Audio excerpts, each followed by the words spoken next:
Picture this scenario. You're a cat sitting by your food bowl at 3 a.m., staring at the empty bottom, and your mind is racing through every possible financial disaster that could strike tomorrow. Your favorite catnip could run out. Your scratching post might break. You could lose your cushy napping spot by the window. Maybe your human needs emergency vet bills. Sound familiar? Well, what if I told you there's a specific approach that could eliminate almost all of these midnight anxiety sessions and fundamentally transform how you navigate through your financial life? Most cats think escaping the paycheck-to-paycheck cycle is just some impossible dream that only the fat cats at the top can achieve. But here's something that might surprise you.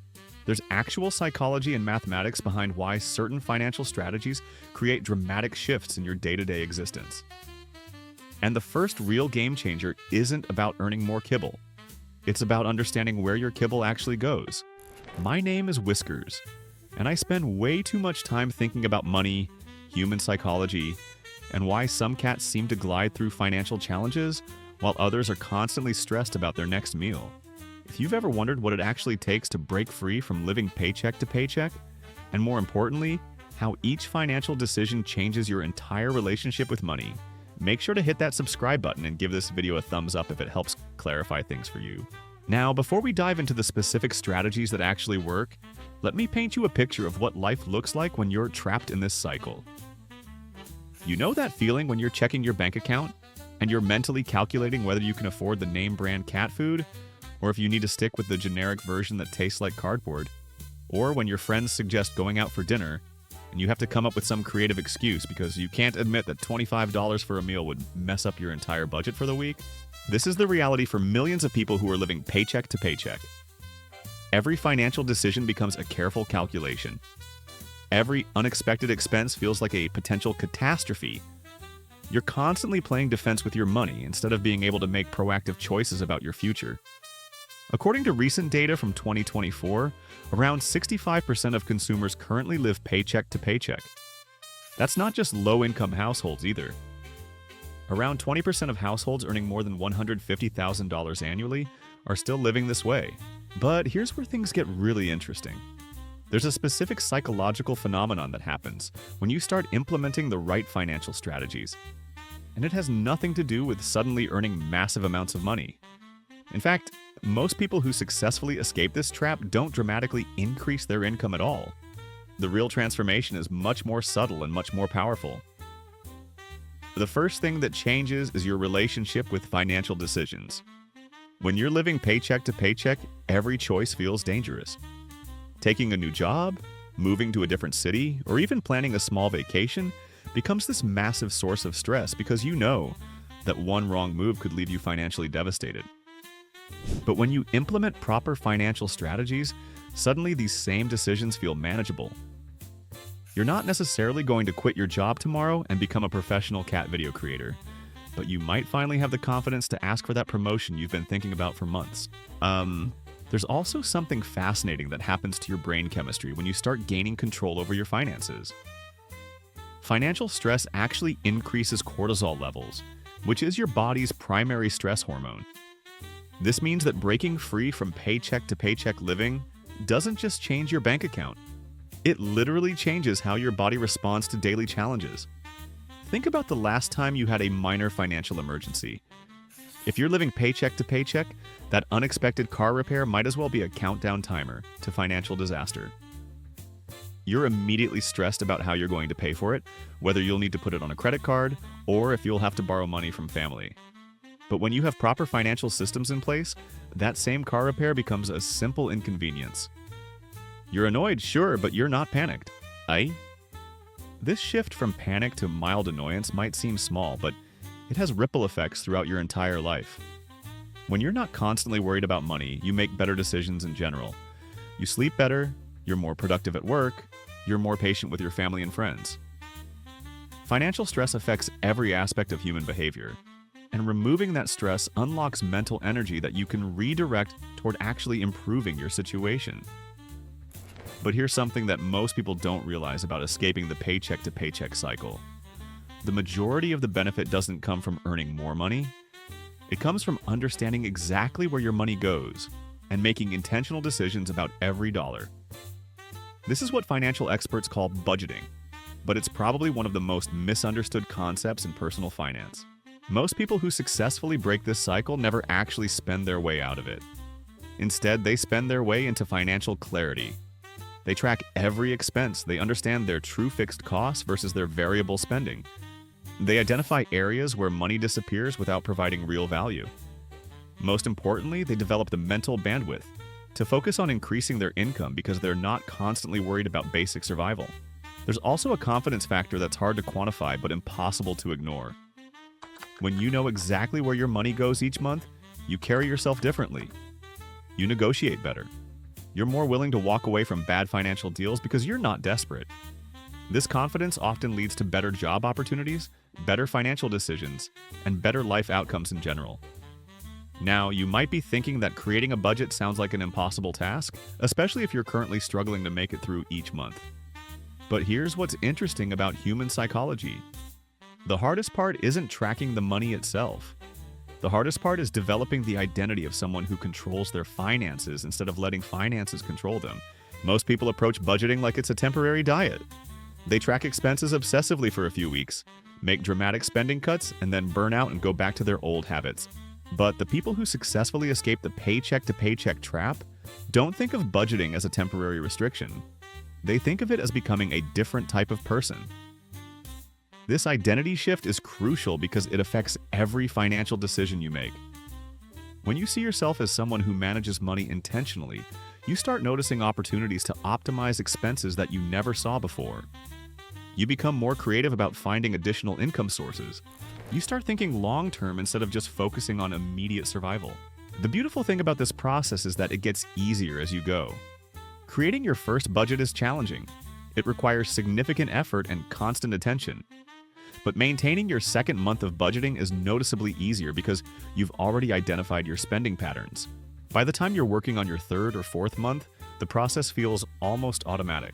There's also a mathematical reality that makes proper budgeting particularly powerful. Most people have no idea how much they actually spend on various categories each month.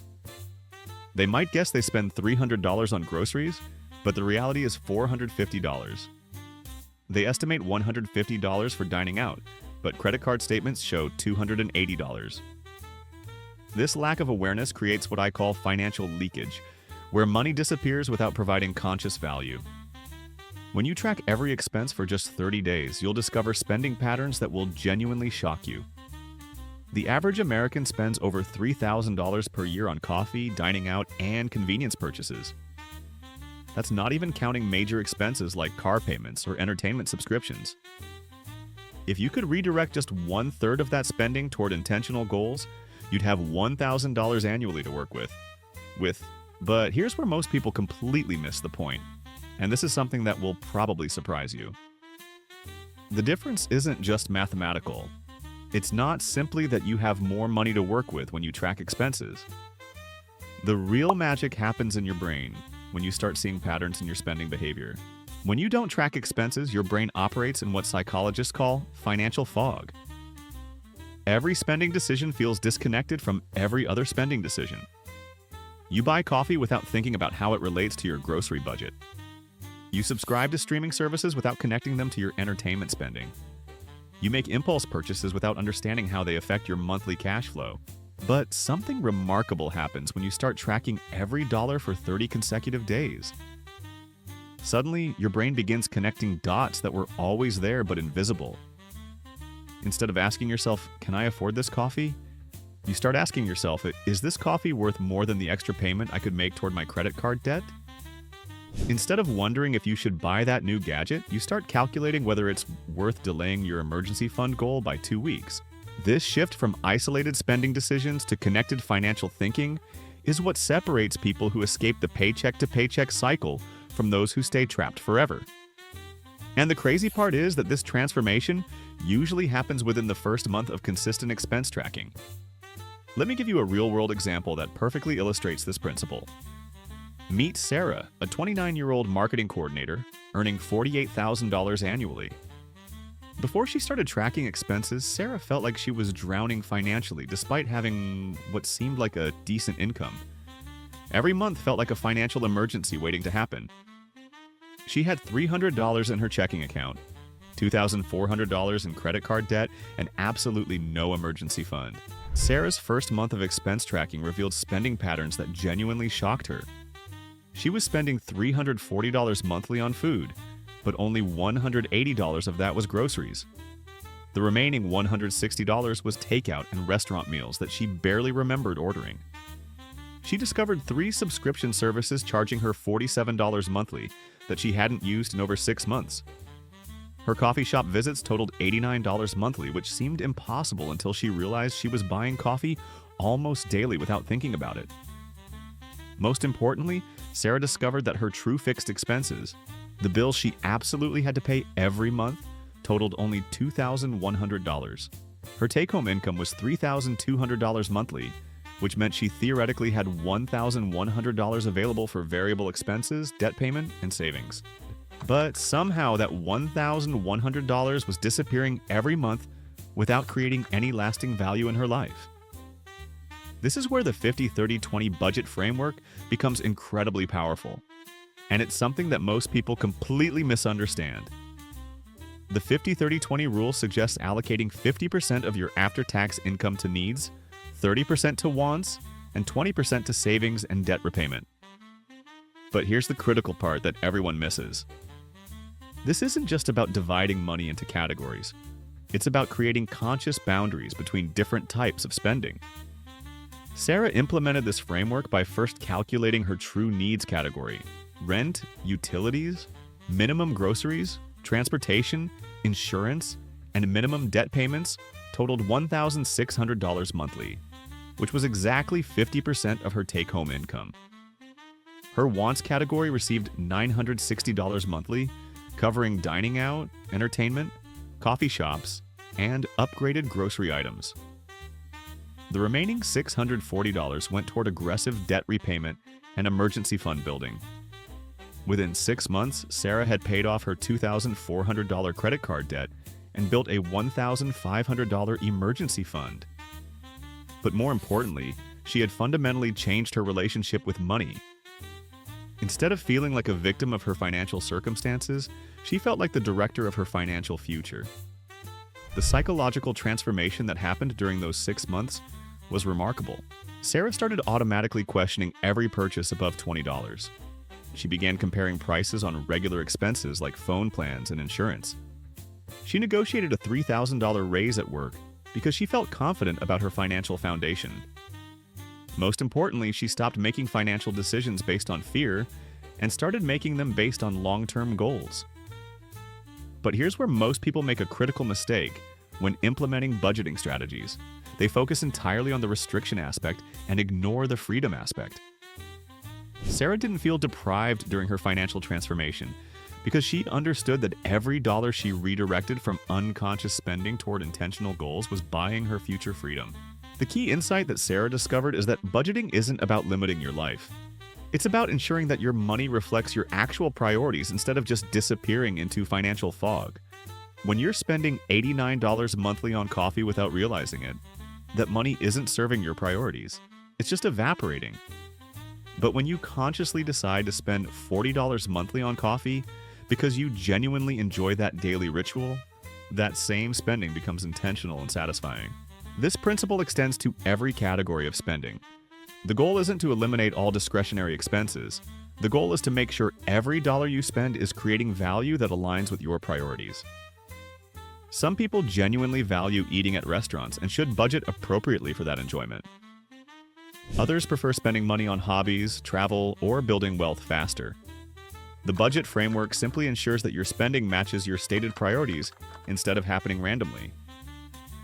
Zero-based budgeting takes this concept even further by requiring you to assign every single dollar of income to a specific purpose. In zero-based budgeting, your income minus your planned expenses equals exactly zero. This doesn't mean you save nothing. It means you consciously decide how much goes towards savings, debt repayment, fixed expenses, and discretionary spending before the month begins. The psychological power of zero-based budgeting comes from eliminating what financial experts call decision fatigue. When you've already decided how to allocate every dollar, you don't have to make spending decisions throughout the month. You simply follow the plan you created when your willpower was strongest and your thinking was clearest. Consider Marcus, a freelance graphic designer with highly variable income. Some months he earned $3,200, others only $1,800, making traditional percentage-based budgeting nearly impossible. Marcus implemented zero-based budgeting by first identifying his absolute minimum monthly expenses, which totaled $1,600. During months when he earned more than this baseline, he allocated the excess according to predetermined priorities. 40% toward taxes, 30% toward emergency fund building, 20% toward equipment upgrades, and 10% toward discretionary spending. This system gave Marcus financial stability despite his irregular income. Instead of spending more during high-earning months and struggling during low-earning months, he maintained consistent spending while building substantial reserves. Within 2 years, Marcus had 8 months of expenses saved and enough equipment reserves to upgrade his entire home office. The confidence that came from this financial stability allowed Marcus to pursue higher-paying clients without fear of temporary income fluctuations. He could turn down projects that didn't meet his standards because he wasn't desperate for immediate cash flow. This selective approach to work actually increased his average monthly income by $800 because he was working with clients who valued his expertise and paid accordingly. Here's the continuation of the script, but there's something even more powerful that happens when you combine proper budgeting with what I call the emergency fund acceleration method. And this is where most people completely underestimate how quickly they can transform their financial situation. The traditional advice suggests building 3 to 6 months of expenses in an emergency fund. But that range is so broad, it's practically useless for someone trying to escape paycheck-to-paycheck living. Here's what actually works in the real world. Start by saving your first $500 as quickly as possible. This isn't enough to handle major emergencies, but it covers most minor financial surprises that would otherwise force you onto credit cards. That $500 buffer creates immediate psychological relief because you know you can handle small, unexpected expenses without derailing your entire month. Think about this from a practical perspective. Your car needs a $300 repair. Your phone breaks and replacement costs $200. Your cat needs an unexpected vet visit that costs $150. Without any emergency fund, these situations feel catastrophic because they force you to choose between using credit cards or skipping other essential expenses. But with $500 saved, these same situations become minor inconveniences rather than financial disasters. The interesting thing about this approach is that reaching $500 in savings often takes less time than people expect, especially when combined with expense tracking. Remember Sarah's experience discovering $160 monthly in forgotten takeout expenses and $47 in unused subscriptions? That's $207 monthly that she redirected toward her emergency fund without affecting her quality of life at all. Within 3 months, she had her initial $500 buffer, plus additional money for debt repayment. Once you hit that first $500 milestone, the momentum becomes almost addictive. You start looking for additional ways to accelerate your emergency fund because you've experienced the psychological benefits of having a financial breathing room. This is where the real magic happens in breaking the paycheck-to-paycheck cycle. Here's a strategy that most financial advisors never mention because it sounds too simple to be effective. Every time you successfully avoid an impulse purchase, immediately transfer that amount to your emergency fund. You're standing in line at the coffee shop considering a $6 specialty drink you don't really need. Instead of buying it, you transfer $6 to savings right there using your banking app. You're browsing online and almost purchase a $35 gadget that caught your attention. Instead of ordering it, you move $35 to your emergency fund. This approach accomplishes 2 things simultaneously. First, it builds your emergency fund faster than traditional methods because you're capturing money that would have otherwise disappeared into unconscious spending. Second, it creates a positive association between avoiding impulse purchases and building wealth, which reinforces better financial habits over time. Maria, a 34-year-old teacher, used this exact strategy to build $2,400 in emergency savings within 8 months. Every avoided impulse purchase became an immediate contribution to her financial security. The $4 coffee shop drink she didn't buy became $4 in savings. The $25 clothing item she decided against became $25 toward her emergency fund. The $60 dinner out that she chose to skip became $60 in her savings account. So there you have it. Breaking free from the paycheck to paycheck trap isn't about landing some magical high-paying job or winning the lottery. It's about understanding where your money actually goes, creating intentional boundaries around your spending, and building that crucial emergency fund $1 at a time. Start tracking your expenses for 30 days, implement the 50-30-20 framework, and watch as your relationship with money transforms from constant anxiety to confident control. Your future self is counting on the decisions you make right now.